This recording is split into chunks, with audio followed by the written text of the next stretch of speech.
I'm really excited to see this presentation. Honestly, really excited. So this is called Flying by the Seat of Your Pants. Okay. Yeah, actually, having listened to Will's session this morning,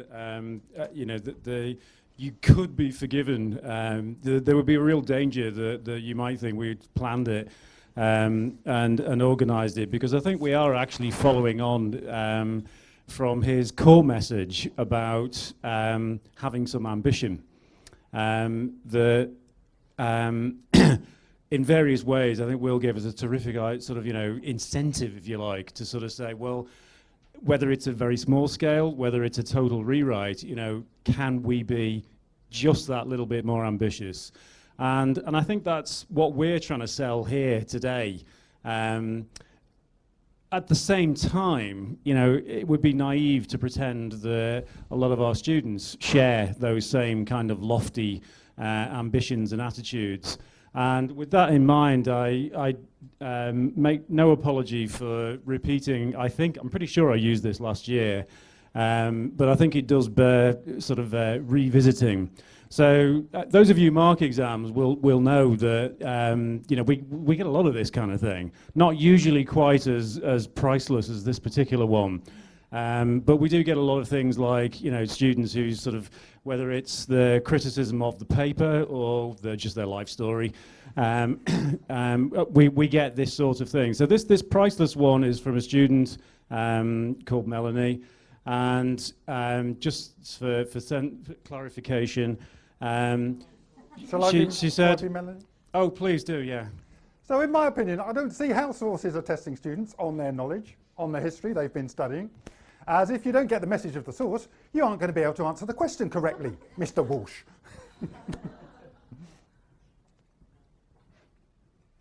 Sorry, don't know what happened there. So, in future, I think personally, not that I know it, I think personally it would be better to be examined in a different way. Even if I did know all there was to know on the subject, I still wouldn't get a good grade, as I didn't get the source.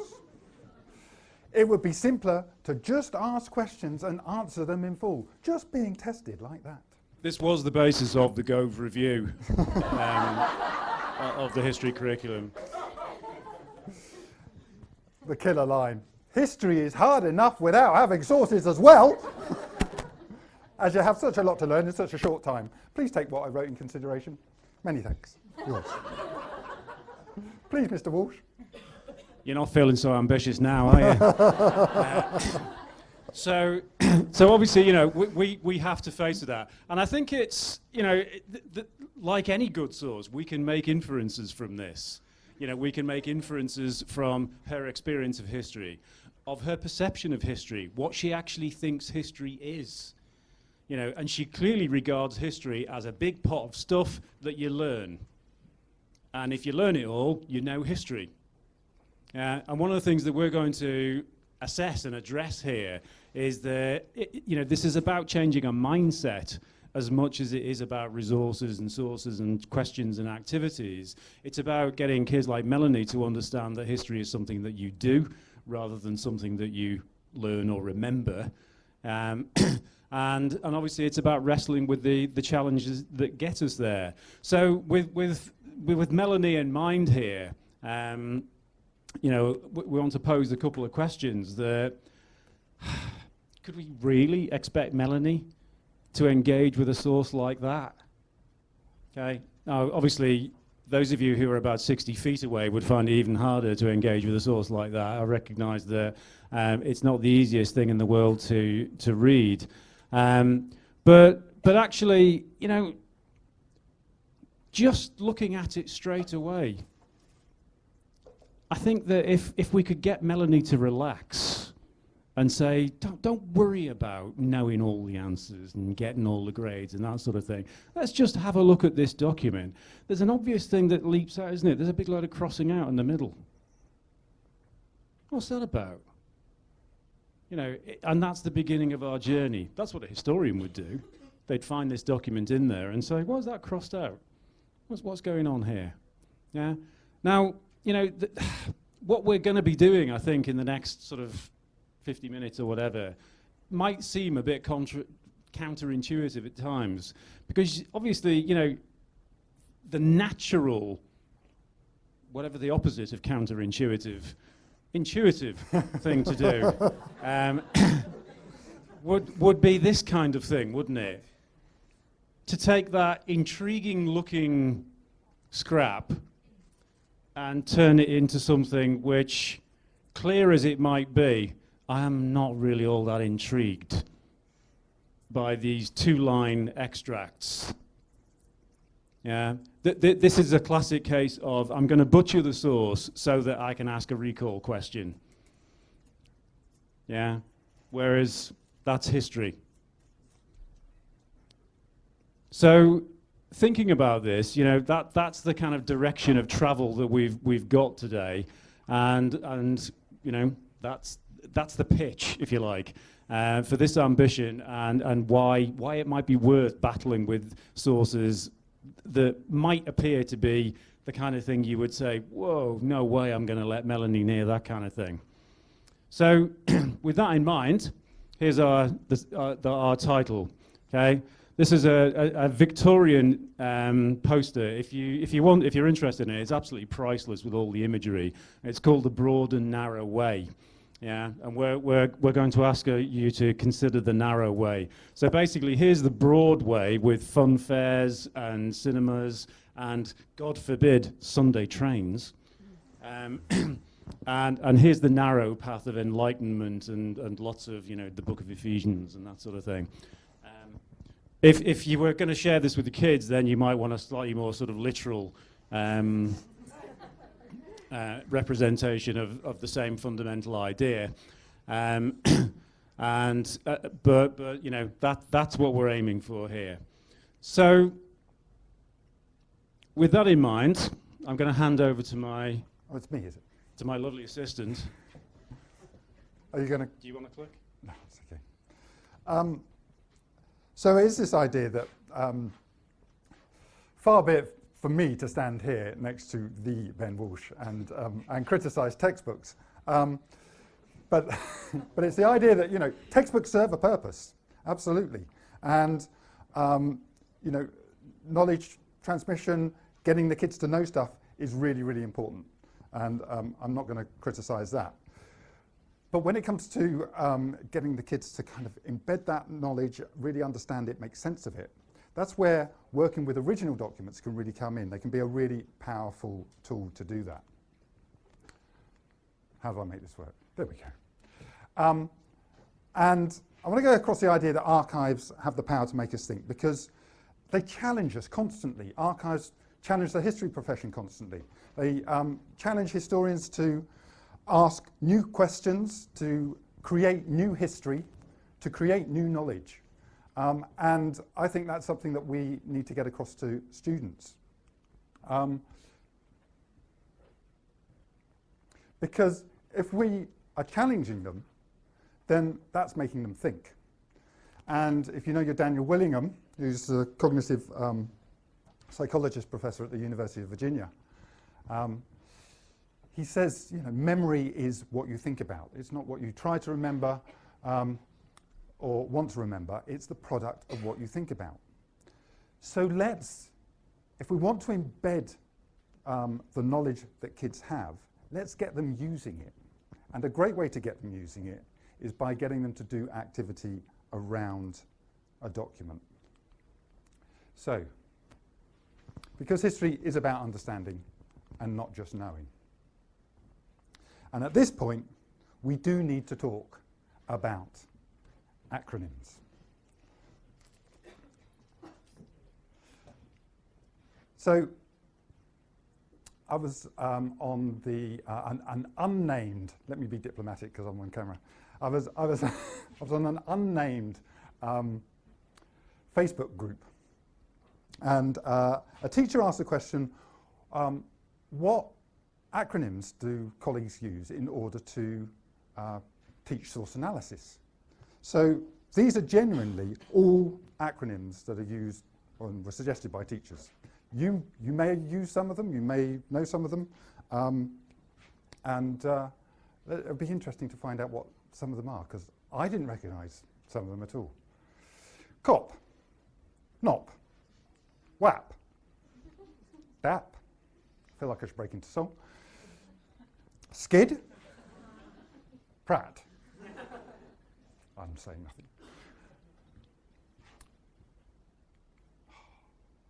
Pioke. I presume it's pio and not puke, but I don't know. Peel.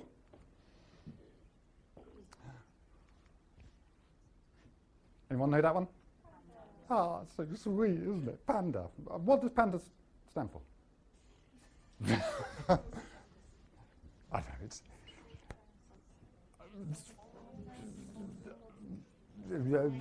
nature, well, yeah, clearly it's nature. It's a little bear in a tree. So,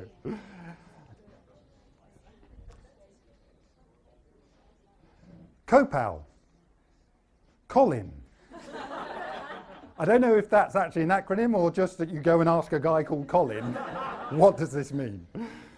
And this is my favourite, okay, because this is, let's pick 5 random letters from the alphabet and expect it to help kids to analyse source, okay? CMPLJ.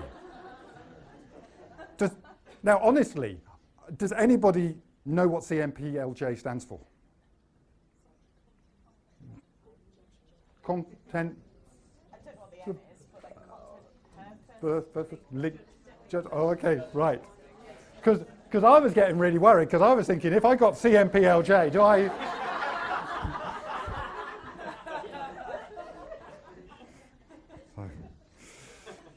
Never used to happen in my day. Now, here's an idea, and this isn't an acronym. Why don't we get kids to think? Why don't we slow them down? Let's give them a document that will make them think hard. And let's engage them in a process of trying to pick out what it means. Have you just handed those out? I haven't, no. That's just as well. Otherwise, I'd have to come Transcripts. No, that's fine. All the more reason. Yeah, but I'll go back. No, don't hand it out yet. Don't give it to them yet. See, it would have been better if we'd rehearsed, wouldn't it? So,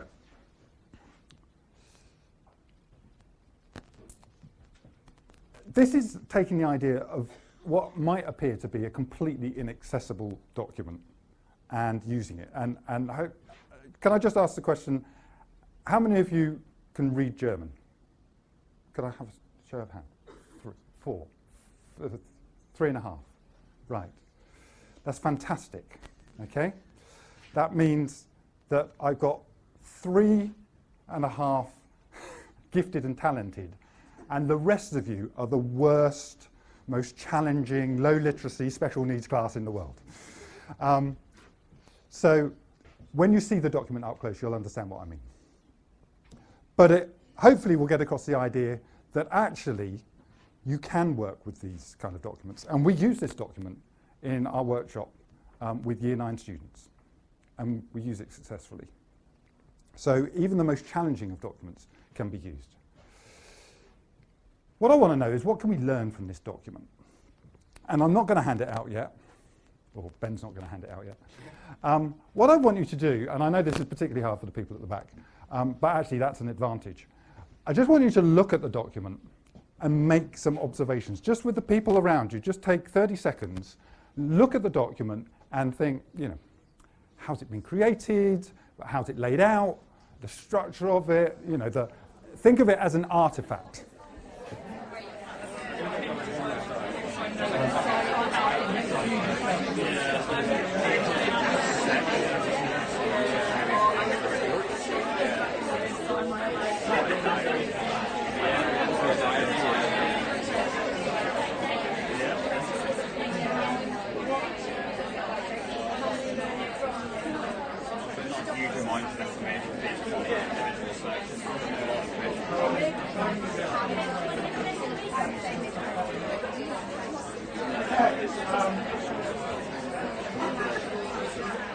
So let's start with the people at the back, because you do actually have an advantage, because you can't really see it at all. All you can see is literally just a blurry image.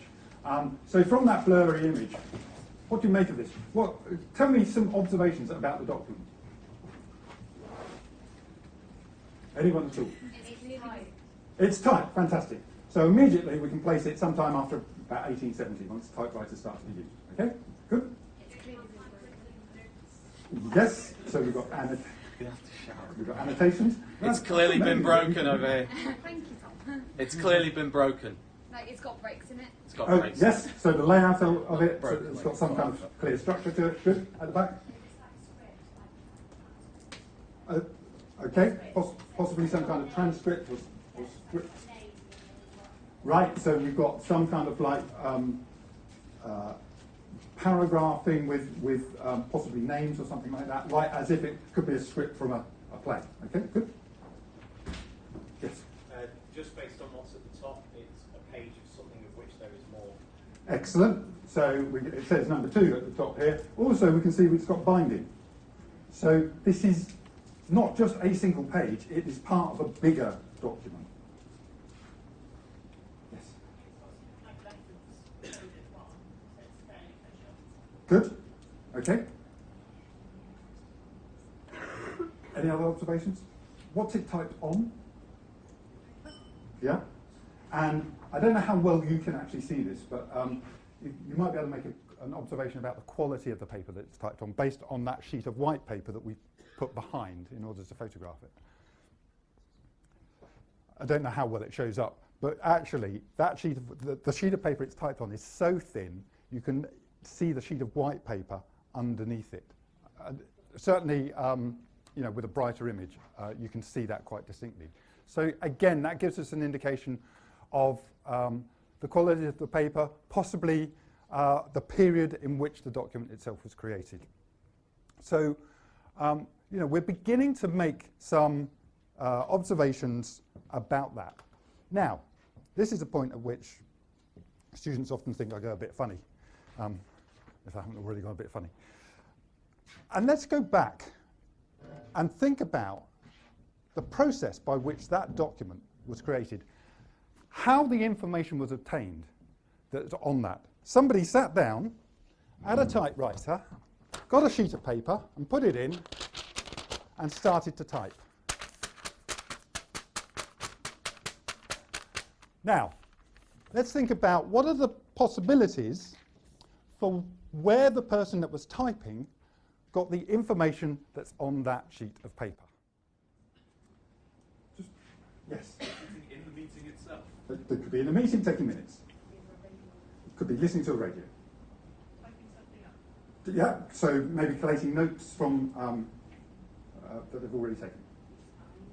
It could be spying, yeah. So it could be direct observation of events. Good, so we're on 5. Could be dictating. Yes, exactly. Somebody could be just dictating and just simply typing it as it's dictated to them. 6. Could be in like a courtroom or somewhere. Okay, so like a stenographer's type account. Yes. 7. Someone sat in their office typing themselves. Yeah, so it could be literally they are just typing it from their own, Yeah. and that could be in 2 ways. That could either be they are recalling events, or they could just be making them up, couldn't they? Let's be honest. It could be a bit of creative writing. So we're up to 9 possibilities already. Now, obviously, depending on which of those is true, that's going to radically change and influence how we would use that document, isn't it? But just like stopping and thinking for a minute, where did that information come from? How was it obtained? It starts getting the kids thinking about this as a document. The fact that it's part of a bigger document, the fact that it's got some kind of formal structure, is starting to tell us things. Now, Ben, you can do your thing. As Ben comes amongst you and hands this out, and you start to look at it in detail, sorry, and Jen as well.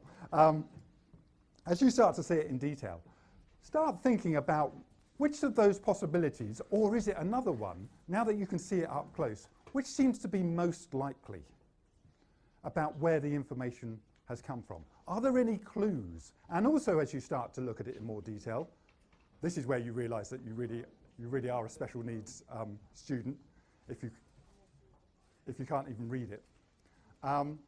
But is there anything in the document that you do identify or spot or can make sense of?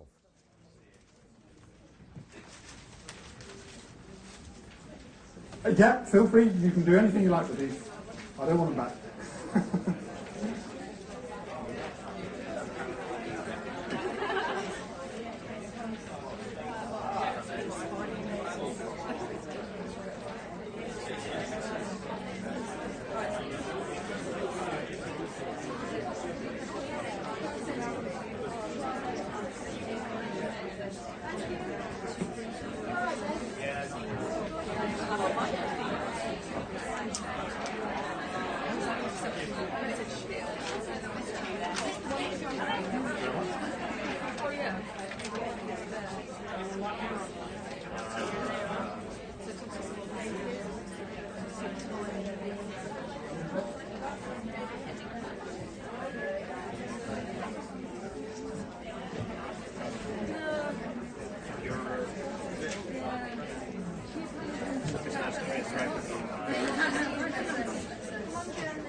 Okay, now as usual, time is our enemy, so I'm going to cut across your discussions.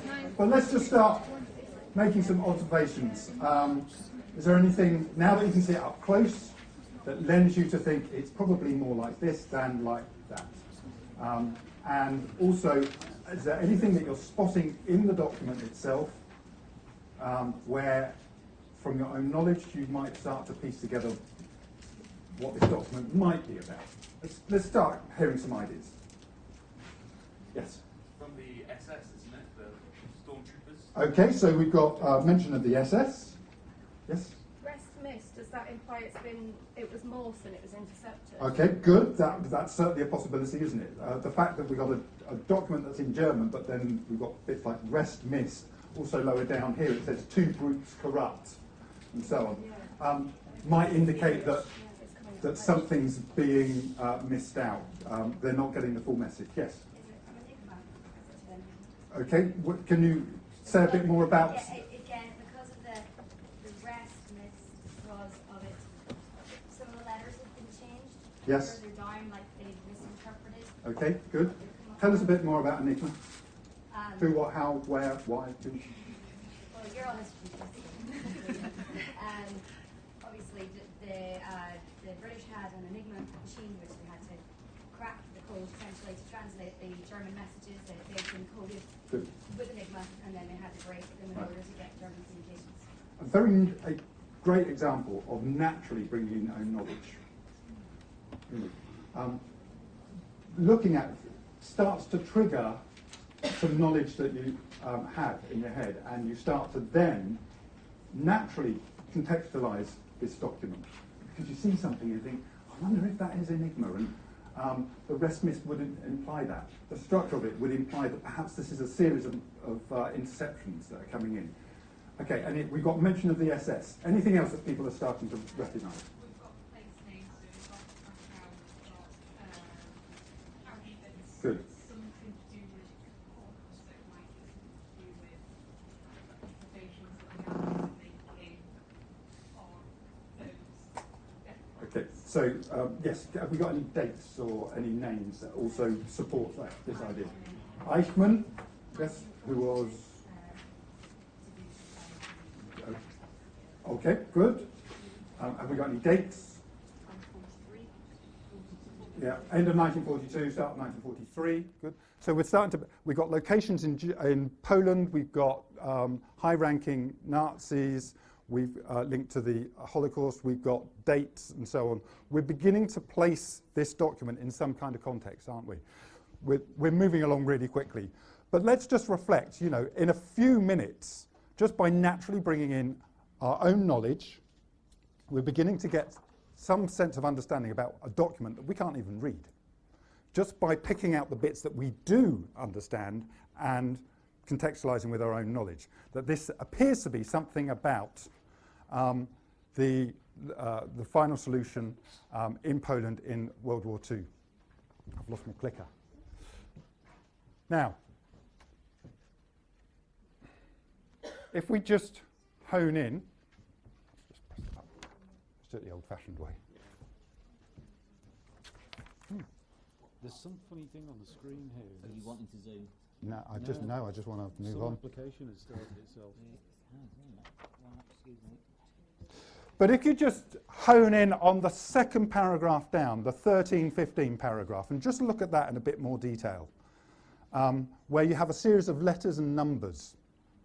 This one here. And just focus on that, and again, bringing in your own knowledge and what we've already worked out. Can we get any sense of understanding about this?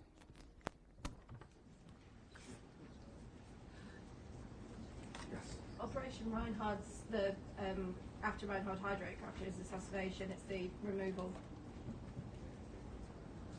It's the removal of the Jews towards the camps. Yes, good. So it's the code name, Yeah. basically, for the final solution. Excellent. Again, own knowledge, beginning to contextualise what this particular message might be about. And, you know, we would continue to press. In particular, what the L, B, S, and T represent, what those numbers represent. It's often really, really difficult to make sense of that. Now, as we hand out the transcript, I want you to reflect on what have you already worked out for yourself, just by stopping and thinking and taking careful observations and using your own knowledge to contextualise that. What have you already worked out? And also, you know, when you see the transcript, how much more do you actually learn?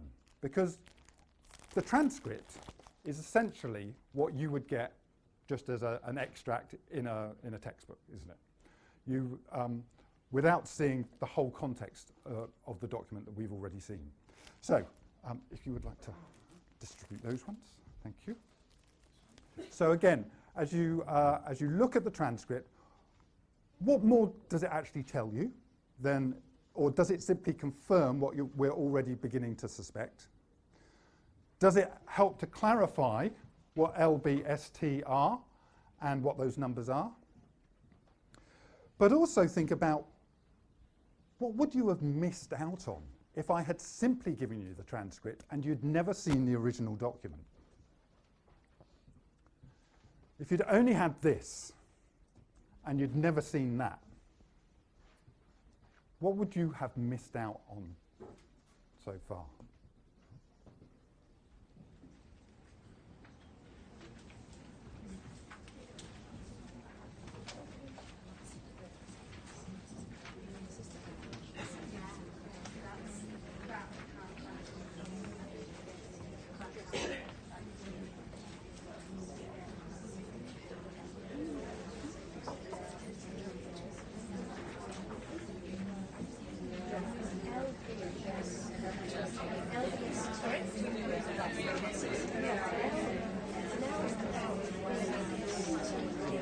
Now, because I'm really short of time, yeah, and Ben is going to kick me off in a minute. You know, I just want you to kind of, you can continue this conversation later, but you know, I hope you're getting across the idea that actually, you know, we would have lost all of that kind of contextual thinking about what this was. These are actually the figures of the numbers of people arriving in 4 camps.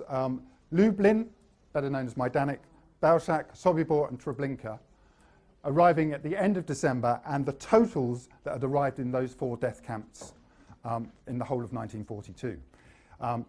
This is one of the radio intercepts at Bletchley Park, which was then eventually transferred to us in 2000. But at the time, nobody could make sense of that. And so we begin to understand just how difficult it was for the British to know about anything that was going on, even though they were intercepting the messages. So it's this idea of how do we get students to understand that history is a verb and not a noun. It's an active investigation of the past and not just a passive narrative. Historia, the word that gives us our word history, actually in the Greek means inquiry. It's about the active investigation. I might skip over. I'll do this really quickly.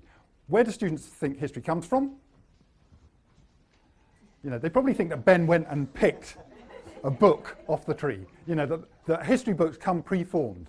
But how often do they really think about, incidentally, there is no history book tree, okay? How often do they really think about the fact that historians have to construct the past? And they construct it by going into places like this. That's the laboratory for the historian. And, you know, it's basically the remains of the imprints of people's lives and activity from the past, which becomes preserved over time, like footprints, frozen. When the rest of the snow melts, that's what the archive is.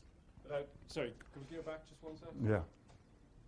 Yeah, I think one of the things I really like about this image is, you know, it is a representation of what the historians have got to work with. You know, they have to infer from that at some earlier point, this was all a big white sheet. Yeah, so they're having to put, or maybe it's a bit like an incomplete jigsaw puzzle or whatever metaphor you want to use. But the fact is that historians have to fill in the gaps, you know, with their best efforts. Yeah. Rather than history being pre-existing and it just gets discovered and put in books. Yeah, and I think this is part of Melanie's problem, is that she's not seeing that whole thing about that's what historians do, is try and figure out what happened from the footprints. And just very quickly, a final thing is that, you know, where do kids think that historians look for something like the history of slavery? And they can probably clearly understand how they might use something like Equiano's account, or, you know, a charming pamphlet like this by Thornton Stringfellow, you know, to see the arguments against and in favour of slavery.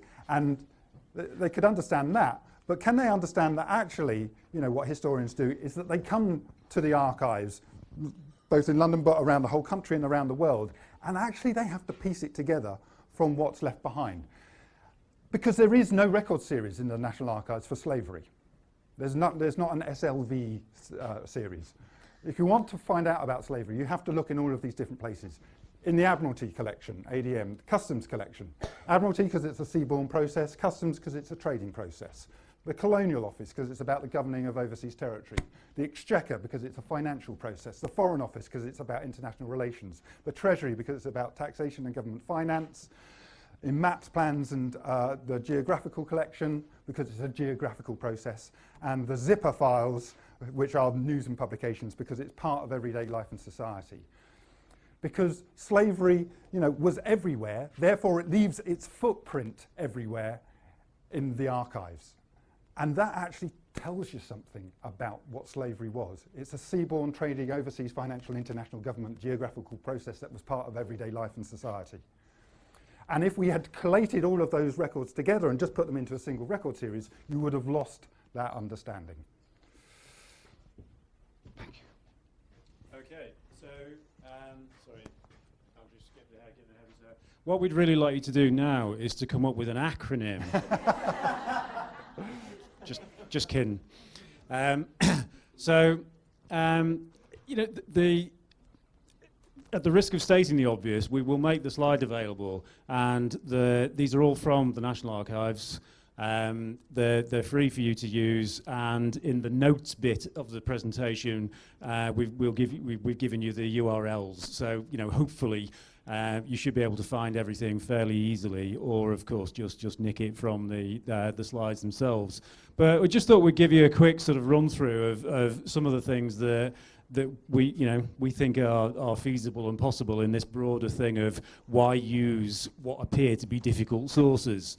And I think, you know, I think Andrew has already indicated with the Hoffler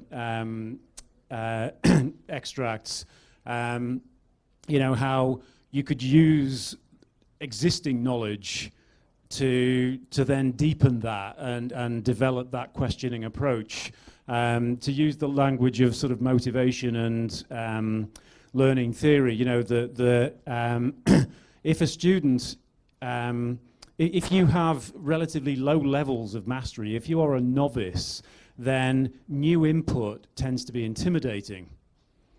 Whereas if you have mastery levels, then new input is, ooh, that's interesting. Yeah. So in colloquial terms, you know, a frightened student like Melanie comes across a source that is telling her unfamiliar stuff, and she just melts down. Just can't stand it, no.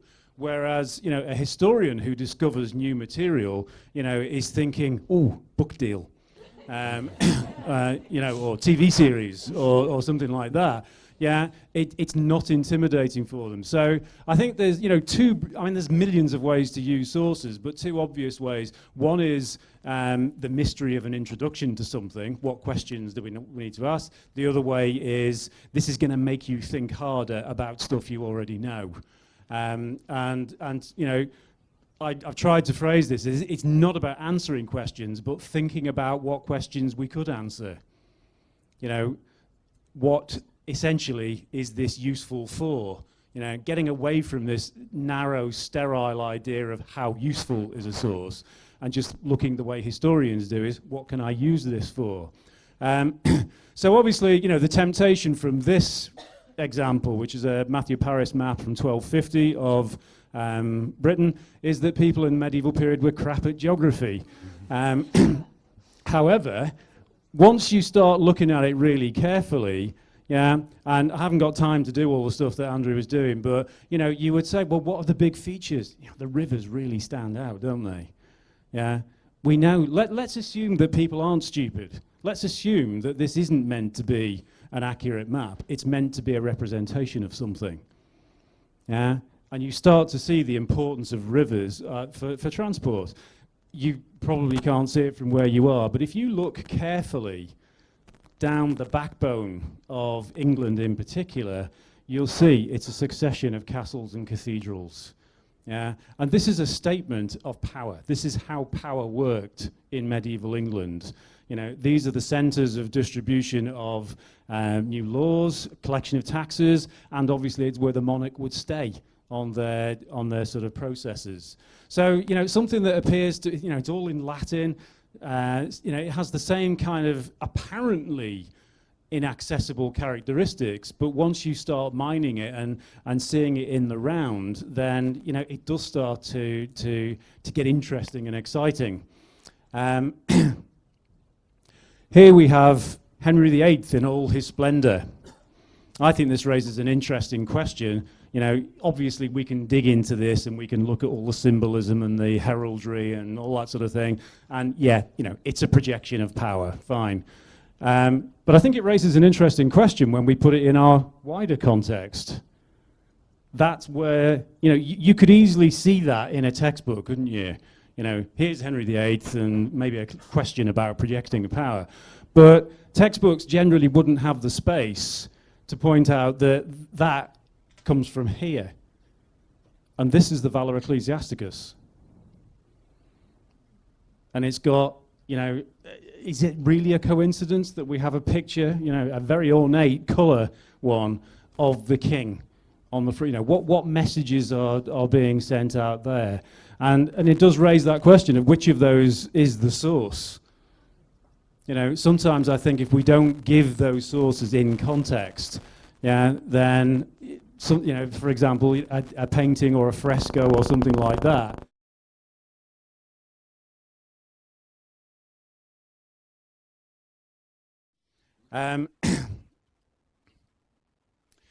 This is one of my personal favourite documents, and I know Carmel's got a great story to go with this one. But this is the tide letter. Yeah. Often, and understandably, kids, you know, sort of have this fairly static view of history, that Elizabeth I was this person like that. And if they have an image of Elizabeth, it's probably the Gloriana one, isn't it? Now, what you get from here is Elizabeth as a fairly young girl, essentially writing a letter pleading for her life because she's been implicated in a plot against Mary. And you can actually read the writing. Okay? But of course, there's a fairly obvious feature to this, isn't there, that kind of leaps out at you, you know, which is the scoring. Now, normally I would make you work it out, but, and I can see some of you nodding anyway, but, you know, the key point here is that she scored it out so that nobody could add anything to that letter. which in turn tells you something about, you know, the atmosphere and just the sheer danger of being a princess in England at that particular point in time. Okay, I think we'll skip the clip. All I would say is that we have a series called Hunting for History, which uses National Archive sources. There's a link in there, and you get historian Sam Caslin talking about this and a couple of other documents relating to Elizabeth. This is not the most obvious one either. All I would say is that this stuff is readable, and you can have a riveting half hour getting kids to investigate the regulations that Charles I brought in regarding dice. Now, you know, at one level, you can imagine Melanie saying, "What the f are you telling me about dice for?" Yeah. But at another level, you know, you can start to sort of say, well, why was Charles I? You know, and basically it's a monopoly. You know, that was how he raised money, and that gets us into the deeper, darker stuff of the origins of the Wars of the Three Kingdoms. I sneaked this one in while you weren't looking. This is a photograph from the Illustrated London News, and it shows us British tanks in Cologne in June 1919. And why were they there? They were there because the documents show that the British government was concerned that the Germans might not sign the treaty. What would they do if they hadn't signed it? Now, this raises all kinds of stuff, doesn't it? You know, somebody mentioned the whole interwar, it was Will, wasn't it? Yeah, mentioned the interwar thing earlier on, you know, the way we think about periods. I think a lot of kids have what I call a tidal view of history. You know, so if you say to them, why did X happen? Then basically their answer is, well, you start here, and then this happened, and then this happened, and then this happened. So in other words, if you said to them, okay, at 7 o'clock this morning, the tide was here, and at 12 o'clock, the tide was here. Explain why the tide is now here. And they would say, right, well, the first reason is that it was here at 7 o'clock. The second reason is that it was here at 8 o'clock. The third reason is it was here at 9 o'clock. The fourth reason is it was here at 10 o'clock. And they're completely missing the whole point that it's got something to do with the moon. Yeah, that there is a sort of driving factor behind it. And I think something like this, you know, it starts to make you question the inevitability idea of Nazism, Second World War, etc. You know, what the British were genuinely concerned that the Germans wouldn't sign the treaty. It wasn't always going to happen. Yeah, and I think that sometimes sources are really good at helping us to just disrupt that inevitability idea that it was always going to happen that way. Well, if that's the case, why were they making preparations like this? You know, those two things don't really stack up. I'll skip through this one, I think. So, you know, my second major point here, as well as using the sources, is, you know, there's been some great work recently, and I know some of the culprits are here in the room. Good on you, congratulations. Things like the History Teacher Book Club, but historians engaging with scholarship generally, and Hallie this afternoon is one of the, you know, absolute stars in the firmament in terms of, you know, an academic historian engaging with teachers. And it's brilliant that we're doing that. It's brilliant that we're reading stuff ourselves, and it's brilliant that we're exposing kids to it. I just think sometimes could we, you know, take it a little bit further and just show kids examples of historians using sources. Yeah, so I suspect many of you do that Medicine in the Western Front sort of unit. Fiona Reed's book, I think, is absolutely brilliant on this, and she's just fantastic on sources. So here, she tells a little story, and there's a footnote. You know, why not expose kids to the fact that that's how historians do things?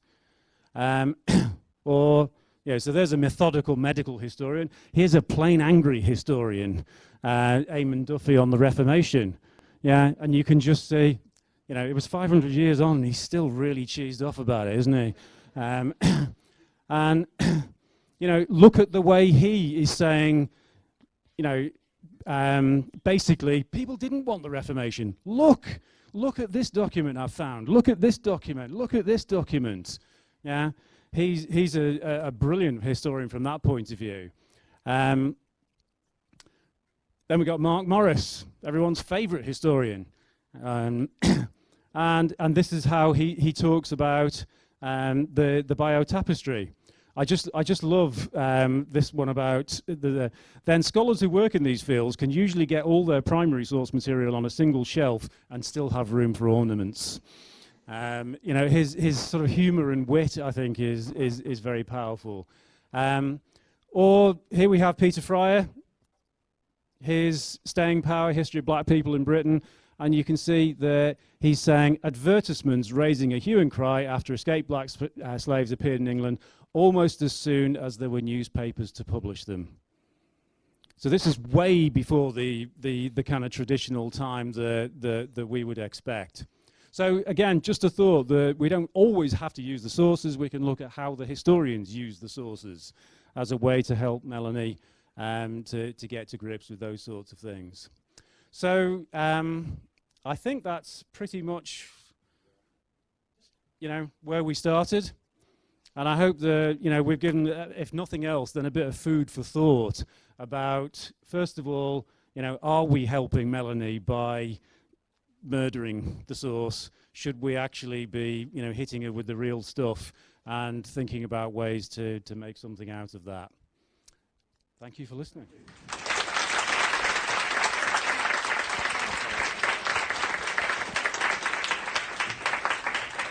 Amazing, and we've got, just while Richard is setting up from the TS, just wondered if anybody wants to ask any questions to the gentleman about the presentation today that we've just...